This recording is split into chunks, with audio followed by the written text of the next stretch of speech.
Welcome marketers, we're Behavio and we're here with some brand new and I think really helpful insights into the recent American commercials. And I'm really thrilled because I genuinely believe that they are detailed and helpful, and they will help you with your marketing decisions and maybe help you with your return on advertising spend and make it a little bit higher, because that's what the advertising is about. And today we really be talking money, how ads are able to make money. Let's connect on LinkedIn, because I also regularly post short tips about similar topics as we're going to be talking today. So I'll be happy to connect and see your challenges and your successes and to understand what you're going through.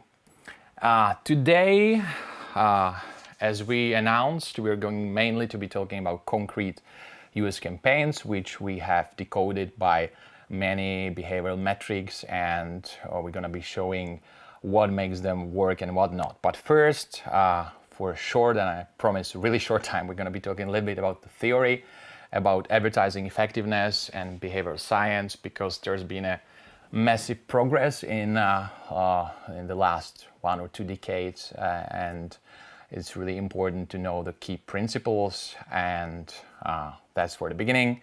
Then we're going to have the US campaigns. Finally, I'm going to sum this up into 5 most costly mistakes to avoid, which we're going to see some of them in some of the campaigns, and we're also going to see some commercials which were able to avoid them. And finally, Q&A. I'm really looking forward to the Q&A because it's mainly about the discussion, and that's usually the most fruitful part. So really ask me anything or disagree or whatever. Slido.com is a great app where we gonna have some polls and where you can post questions, which I will be happy to answer. So either enter this number or have this QR code. Okay, and something about Behavio. We're brilliant and budget-friendly brand tracking and ad testing. Budget-friendly really means that we managed to get this to you for a fraction of the traditional costs of the ad testing. So really, today you can test anything all the time, as most of our clients do. You can see some of the very well-known brands here, but we have about, I think, more than 400 happy customers, and often small emerging brands growing fast, also thanks to our data. So that's us. I will not be talking much about our products today, only showing you the campaigns. But if you like the data and anything, I'll be happy to schedule a demo with you and tell you more about our products. Okay. I think that's it. So let's start. As I said, let's start with a short excursion into the theory. And these are, I think, some of the most important books that I really recommend you to read. But I will try to sum them up into the several key principles. And these are big names of marketing science today. Les Binet and Peter Field are the long and short of it books. Then Byron Sharp and Jenny Romaniuk with the How Brands Grow books. And then there's this research about attention, which is Lumen Research, and Karen Nelson Field. And these 3 resources of inspiration in marketing science are really important. What are the main takeaways from that? The first one is that brand marketing is the key to long-term growth. You can grow with performance marketing only when you're really small, but you will necessarily hit a ceiling when you don't put brand marketing into your mix. We don't have today time to explain this. I've just written a LinkedIn article, newsletter about this, so please read it if you want to know more about this, but this is just how it works. The second thing is that no one pays attention to your ads. Like really, it's if they do, it's just a few seconds. So for example, for 30 seconds TV spot, the usual dwell time is less than 14 seconds. And with digital, it's much worse. It's usually even less than 2 seconds. So really, we often try to think about our ads that people want to watch them and they don't watch them much. So that's a problem we have to count in. And finally, the creativity drastically multiplies ads effectiveness. Some of the researchers say it's 11 times more, some 16 times more, whatever it is. It's really not 2 times more, meaning that if you are able to create really good ads, you're gonna have many times more sales effect than with a mediocre ad. So your decisions about where to put logo, branding, how to edit your ad, what idea to choose early on are really important. They are actually much more important than, for example, the targeting. Targeting has some effect, but it's not as big as how the ad looks like. So these are the 2 principles, or 3, but they are a little bit theoretical. And what we're gonna do today is to be much more detailed and to look into how does this apply into real commercials. And to understand how commercial influences sales, we should be talking a little bit about how we make decisions, because 95% of our decisions, of human decisions, are subconscious. You must have heard about the System 1 fast thinking, which is how we do most of the purchasing decisions. And because there is no time, it's just milliseconds really, so it has to be automated. And basically the basic principle here is a memory retrieval. It's associations, memory maps, and applied to marketing. It works like this. We have some situations in our life, occasions, when we need something. So for example, I want to eat. And what happens when I want to eat, that a particular set of neurons or memories, associations in our heads is activated. And when there is a strong brand, when this is activated, then another network of memory associations of the brand is activated as well. And then I basically want to eat, and I'm thinking about McDonald's or some other brand. Like automatically the brand is readily coming to my mind. It's called brand salience, and it correlates with market shares because we usually choose the first brand that comes to our mind.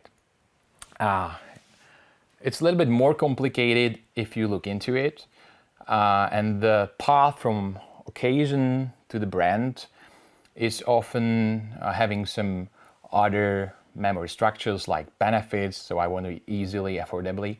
And if you want to glue them to the brand, to really connect them, you need to have some distinctive, unique symbols which help you to connect the brand to the needs in the way that only your brands get retrieved and not some of your competitors. So for example, when I want to eat with my kids, and I've already seen an ad or bought this Happy Meal, I'm more likely to think about McDonald's because it's kind of a strong memory and it helps, it strengthens the neural pathways to my brand.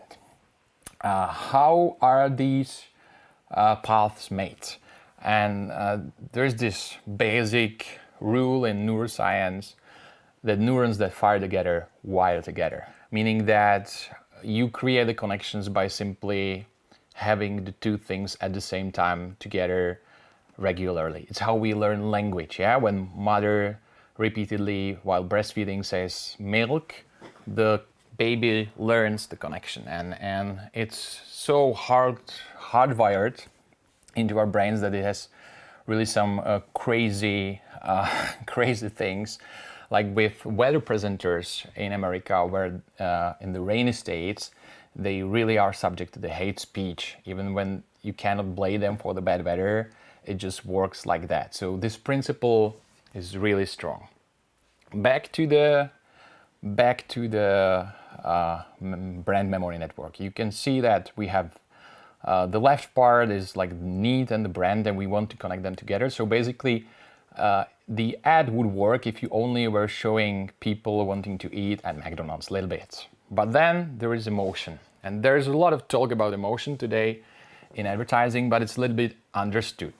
Its role is to amplify the new connection between the need and the brand, because it makes us pay attention to something. Our brain is filtering out most of the noise around, and when we feel emotion, we pay attention and we remember things much more deeply. So remember your oldest memories. Maybe it's usually when you were scared or really happy or something like that. So there are 3 essentials of an effective brand ad. You have to remind the viewers of the brand. Second, you need to link the brand to the selected need. We're going to be talking later about it, whether it's a category or the occasion or the benefit. And thirdly, you have to boost it, do that effectively, and save money with the strong emotion. But if you only have emotion and you don't have the number 1 or 2, you're just multiplying 0, and that doesn't bring you any money.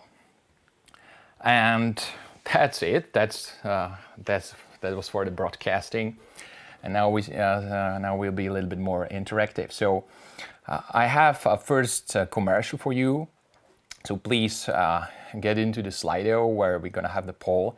And my question is, how strong do you think is the emotion where the author is able to make really strong emotional response with this ad? So let's watch it.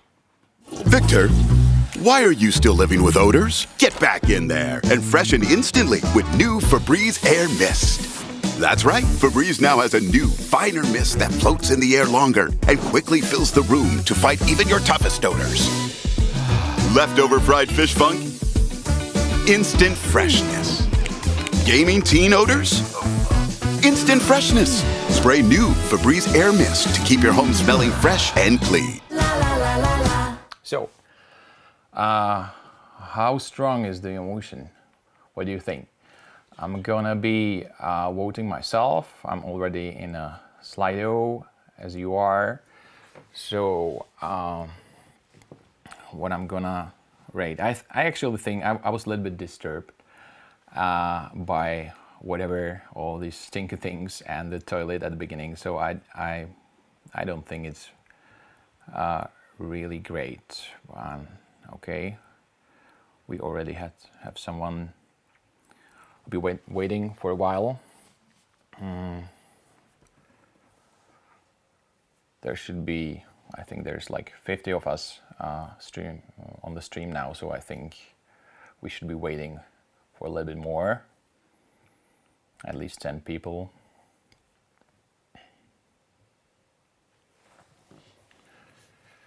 Okay, anyway, so you think it's good, and you are right. Actually, this commercial is really great in terms of emotion and everything else.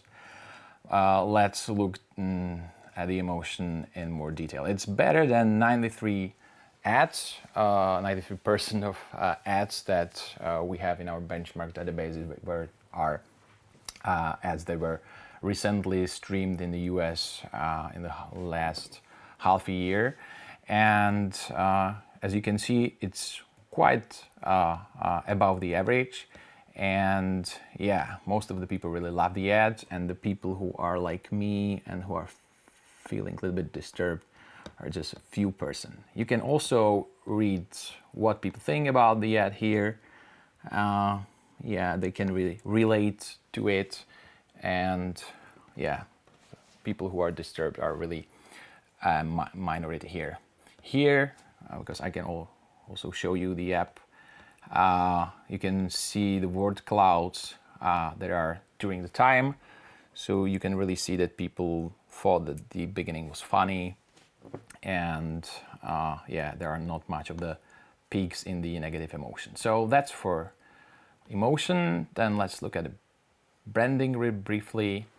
You can see that 57% of people were able to correctly write the brand name after seeing the ad, which is quite high. And we also measure this second by second. So you can see here that really it hardly ever gets below 50%, which is pretty great. We do this by showing people first the random part, like 5 seconds or 7 seconds or 2 seconds of the ad, and we ask them to write the name of the brand after seeing this, and this really looks well. And then the last thing I'm gonna show you with this ad is the actual impact, because we also measure, this is not about the ad itself, but about brand. Whether people who were exposed to the ad are having the higher salience, as I was showing you before. Basically, if they are in a given situation and they need an air freshener, whether they will be thinking about Febreze, and they will be much more likely, as you can see. So this ad was really good. Okay, so let's have a second ad, and this is Johnny Walker. Again, now the question is a little bit different. How strong do you think is the branding in this ad? And let's watch it. Take a walk on the wild side. She told me to walk this way. She told me to. These boots are made for walking, and that's just what they'll do. One of these days, these boots are gonna walk all over you. Walk, walk, walk this way. Walk, walk, walk this way. Like this. Come on, boots. So what do you think? How strong is the brand recall here? Did you see the brand clearly in the ad? And I don't think, again, this was good.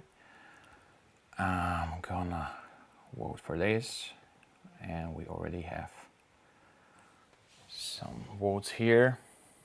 Okay, it seems that we're more skeptical about this.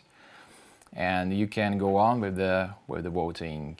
I will show you the actual results for the representative sample of US consumers. We also do this for the category buyers, but here we have the national repre.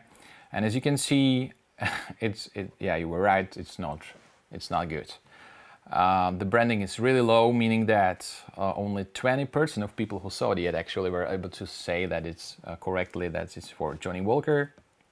Here you can see it during a time, so the branding is only coming quite late at the very end of the ad, and as I told you, after the 14th second, most of the people are not watching anymore. So this is really not good. And also you can see here that you're kind of missing the opportunity of the good emotion, because when you have the emotional peak, people are remembering more. So it's really good to put your branding in those peaks, and then you will be much more effective.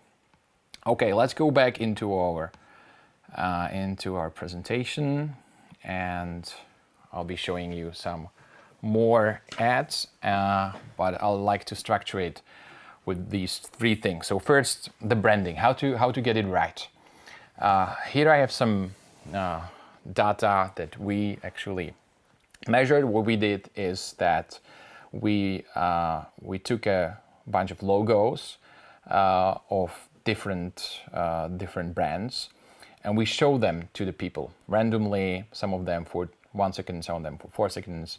Everyone gets a little bit different combination, and then we were asking the people about what brands they've just seen. And as you can see, if you're a big brand, the people will remember you more. So you'll be instantly more effective. You don't be you can get the branding not as good, but you will still be better. And there's not such a difference between whether your brand is shown for 1 second or 4 seconds. It's better, so it's always advisable to have a longer branding from the beginning to the end throughout the whole ad. But if you're a small brand, as you can see, it becomes a question of life and death, because you really need to have a long exposure of the brand during your ad if you want the people to remember who was this for. How do you do this? Because it's really hard to show the logo in the middle of the screen for the 30 seconds. Right, so that's why the so-called brand codes or distinctive brand assets are so important. Gecko and its creature, the gecko, and I won't be playing you the ads now, the rest of them, but you will be sent an email with a link for our app with all the ads I'm going to show you now, so you can watch them later or look at the different metrics.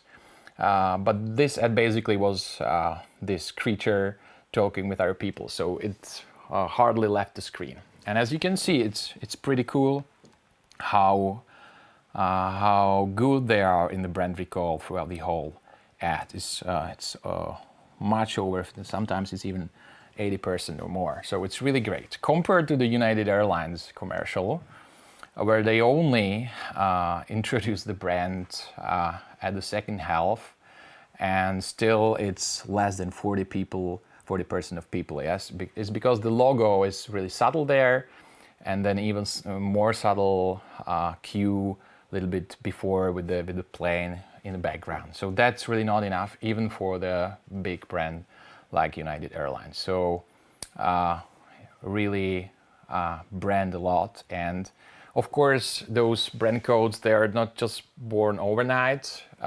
So it really means that you can be as effective as someone else who was kind of thinking in advance, and he spent the last decade to invest into building some codes that will be distinctive, and that's what allows them to be much more effective in their ads than someone who switches their creative idea every time they have a new commercial. So really be distinctive, choose something which is really different from your competitors, and so that you look like you and nobody else, and then consistently repeat it in all your commercials for a decade. Yeah. And if you really in the moment that everyone knows your codes, then you can be more playful maybe, because everyone already knows that it's you. So that was the branding. Now the need, how to get it right. And need is something which is commonly referred to as a message in the advertising, but the message is a little bit too wide, because it can mean that you're telling about your features, product features, or trying to persuade people with reasons why you are good. But as we've seen, neurons that wire together, fire together, the other way around. So you don't have to use persuasion, it's a little bit complicated, but you have to show the category, the occasion, or the benefit. Yeah, as you can see here, it's a really small brand, Oatly, growing fast in USA. And they're really showing their brand next to the milk, because they are like the milk, so they want to connect with the category and be thought of in the same situations when people are thinking about milk. Febreze, you've seen the occasion, or like when you want to think about air freshener, for example, at this specific situation when you're throwing out the leftovers of a meal. And finally, it can be a benefit like this free iPhone 14 by Verizon. But the problem here is usually that you are good in many things, and you want to tell it all to the people. Don't do that. Yeah, put it into the 3 commercials, but not into one, and stay with one message only. As you can see here, Febreze managed to do that, and they're mostly repeating the same message over and over with different displaying it. They're saying it in audio, but it's all about fresh smelling home.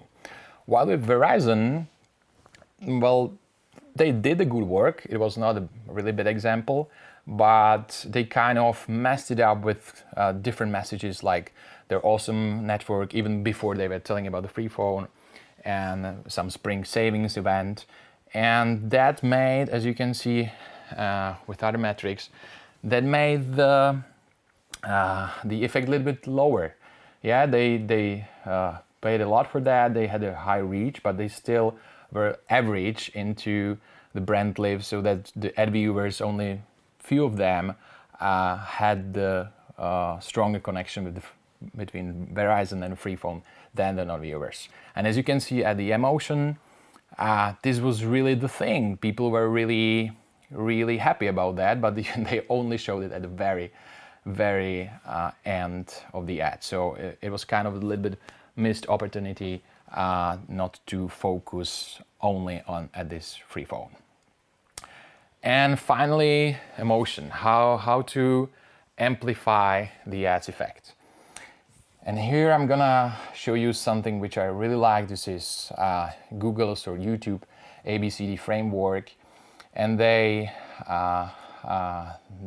show this distinction between traditional story arc and effective story arc. And traditional story arc, it used to be a lot of those great commercials we remember from decades ago, with those lead-ins and build-ups, and then some climax with a big reveal, and then the offer and branding. It used to work because people were used to watch more of the ads in commercial breaks or elsewhere. But today, of course, especially in digital, but with television it's no that better. You just have to grab attention immediately because people are immediately paying attention to something else. So you really have to start high with emotion, then immediately add some saddle brand cues, and then maybe have some unexpected shave, multiple peaks, and more story. All those things are basically for some people who are really interested in your brand and who want more. But what's really important are the first few seconds. Here we have some real life examples of these. Again, with Febreze, they were pretty great at starting high because they immediately had something funny in the first few seconds. And then there is this example of Amazon holiday ad from last Christmas, where they use this Red Riding Hood fairy tale. And as you can see, they were building it up slowly, and the climax, the highest emotion, came only at the close to the end. So really late for this ad to make a real effect on the brand, and so that on the long-term sales as well. Okay, we're almost there. So please, if you're not in the Slido yet, please go there and write your questions.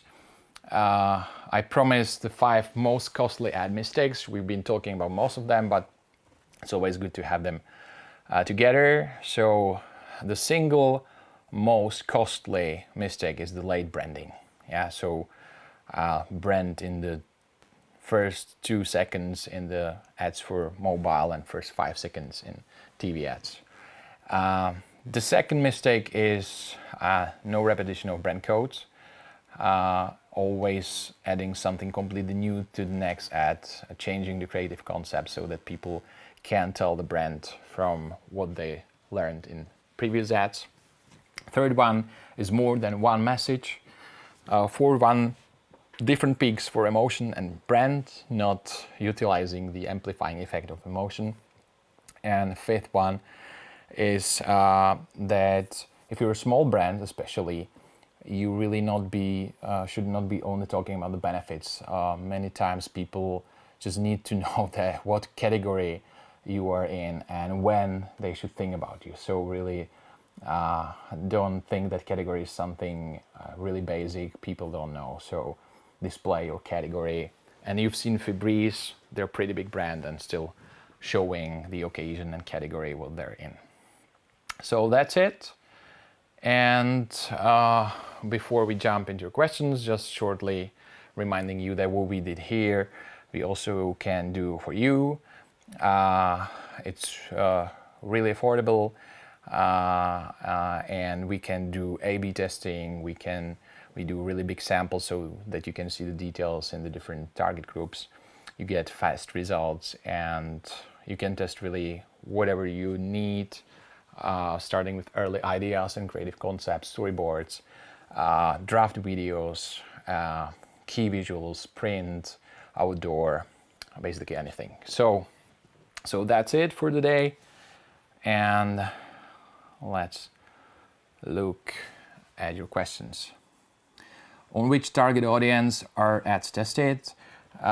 These who were, because we can't show you the real client cases into this detail, so this is something we tested at our own expenses, and because we didn't know the precise target groups, we tested it on a representative samples of US consumers. And usually we also, you can switch from the representative sample to the category buyers. We usually advise our customers not to be too restrictive in their samples, because sometimes they can be really surprised that different people of different socio-demographics are actually buying them, and they are substantial. So usually what we do is having a representative sample, and then you can filter it on the actual people who are buying the category. So that's it. How big are representative samples? It's for pre-tests, it's 500. And when we do like post-test, which was this case, usually these cases when we were really measuring the brand lifts, this is 1,000 plus. Wow, the app looks great. Thank you, Kate. Can you also test multiple video concepts and decide which one scores better based on the data? Yeah, I haven't shown you the comparison tabs, but this can be done with the concepts or with the videos. Sometimes we have clients who prefer to decide early on, so they test multiple concepts and they only have one video and test it for some refinements and edits. And then there are brands who really kind of have more of the videos, and then they only decide which one, for example, to air, and they trash other ones. And actually we had a great case with that, with some competition of Red Bull energy drink, and they were testing 3 videos before they aired them, and we were able to tell them that there's really a different performance. The first one was way better than the second one, and that was way better than the third one, and they only aired the first 2. And after half a year, we measured the overall impact, and as we were predicting, the first video made much more impact than the second one. But still, they saved a lot because they weren't paying for the third video. What is the difference between testing TV ads or static visual banners? Price, timing, output?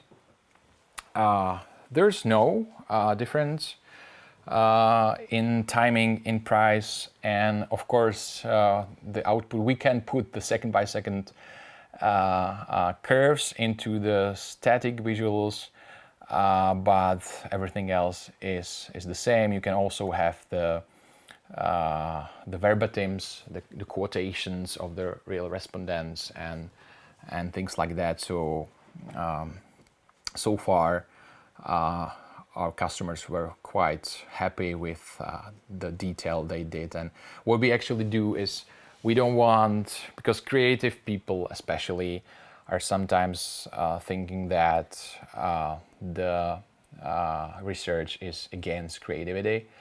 What we want to do is not to only have some kind of traffic light saying, well, green goes, or stop, red, but really to help everyone involved in the creative process to understand what's happening in there, and then they have the responsibility to decide whether to whatever, edit the voiceover or add another brand cue or things like that.